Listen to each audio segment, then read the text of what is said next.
Hi, and welcome to the first episode of Issues and Ideas here on UWW-TV. I'm your host, CJ Van Aken, accompanied by our guest, Dr. Eric Lope. I'm glad you could be here today to join us. It's my pleasure, CJ. Thanks for having me. No problem. Could you tell us a little bit about yourself? So I'm on the faculty in the Department of Politics, Government, and Law going into year 10, which is incredible. Wow. And I do political behavior mostly, which means courses like politics and media, parties, elections, things like that. Okay. I also get to teach our Intro to American Government course for our first year students and research methods, right? None of us can graduate without that. So I get to do that too. Yeah, that's great. Still on your AAR? Where'd you get that done? No, it's there. It's waiting for the last semester, actually. So Save the best for last. yeah, let's put it that way. So you kind of went over your area of expertise, and do you do anything like extra here on campus besides just being a professor for all these different classes? Yeah, I actually have 2 appointments on campus. So the faculty role in political science is one of my positions. I also work in our center that provides teaching and learning support for all the instructors. So things like recording videos in studios, trying to figure out all the AI stuff that's going on in the world, things of that nature. So I get to wear a couple different hats every week. And Nice. as I'm sure you know, outside of our teaching, faculty get to be on different committees around campus. So I work with our faculty senate, I've worked with our textbook rental team and things like that. So I am very, very lucky to have friends all over campus. Nice, that sounds great. You were telling me about, Brian Lucas earlier and all that, of people here in the comm department. So good to hear that you're just You got a great team over here. Shout out to the Yeah. comm folks. kind of just all around here. With the most recent election, we have seen kind of a large shift overall in the nation. And one area is definitely with my generation, especially with kids here on campus, students, I should say, sorry, not kids. And what can students on campuses anywhere in the world, I guess, as well, do to be more involved with politics?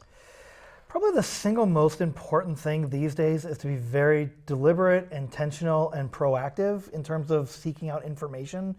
One thing with the internet and now with social media, TikTok and everything is you and I can sit back and watch pretty much anything. I mean, we could watch cat videos quite literally all day. Yeah. And if we want to, we can live politics 24/7. We can also avoid it 24/7 if we want to. Yeah. And so there's potentially, and I would argue there are some pretty big downsides or potential downsides to having a lot of people who are not particularly engaged in the political world, not really following what's happening. There's also some potential downsides to having only a handful of students being super, super engaged and oftentimes the only ones or the primary ones doing things.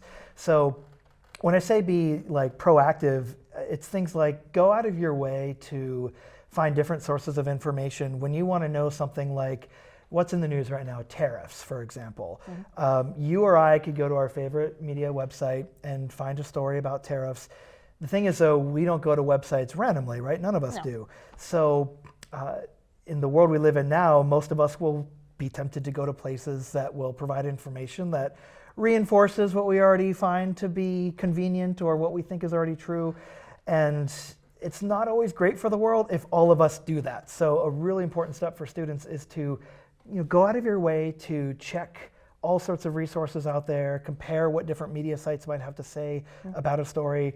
One thing I always tell my research methods students in particular is that while I certainly don't want anyone to be cynical, we should be critical. And the difference is, cynical means, oh, just the whole system's rigged, I don't believe anything, nothing's ever worth spending time on.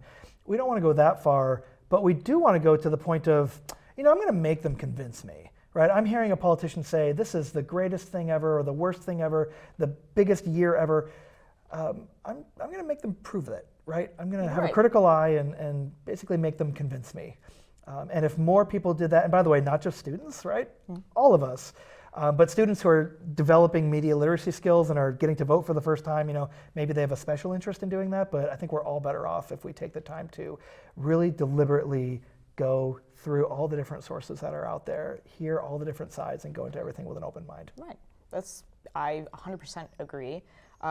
Social media, I think we call it the echo chamber of basically just being stuck and hearing the same thing over and over and over. It happens on all sides of, the political spectrum. No one's immune. Yes. Yeah, absolutely no one's And immune. I would say that it has led to a lot of just polarizing views across the country. And what would you say in general about just like the polarization that we've experienced here in the US? So it's definitely growing. There's a couple different types of polarization.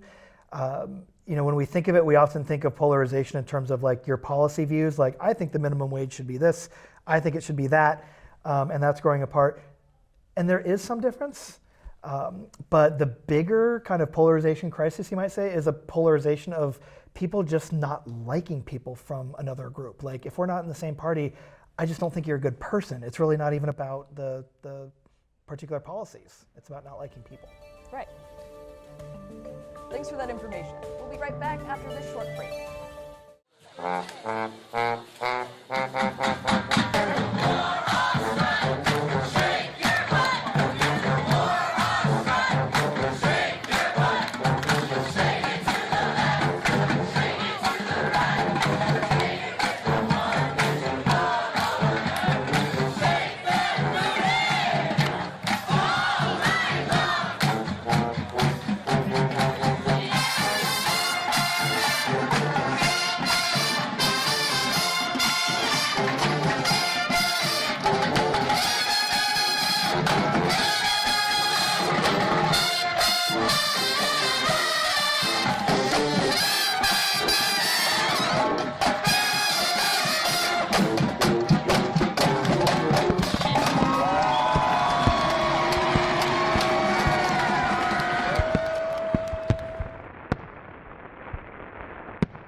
The UW Whitewater Bookstore is your one-stop shop for apparel, textbooks, and technology. Stop in for a wide selection of gifts from our alumni, family, and name brand sections. Need to purchase or rent a textbook? Head downstairs to Textbook Services. Check out our new custom shop and create personalized apparel for your organization. Need a charger, laptop, or headphones? Our new technology section has everything you might need. For more information and bookstore hours, visit uwwhitewaterbookstore.com.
Welcome back.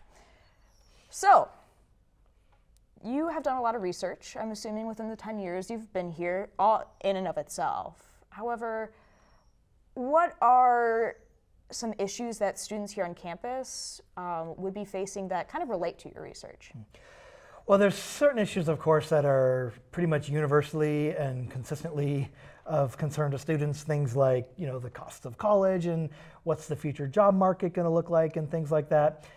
As far as my particular discipline, I arrived here in 2015, which is right when the Donald Trump phenomenon came, right? He came down the escalator, but kind of came up in terms of our political consciousness.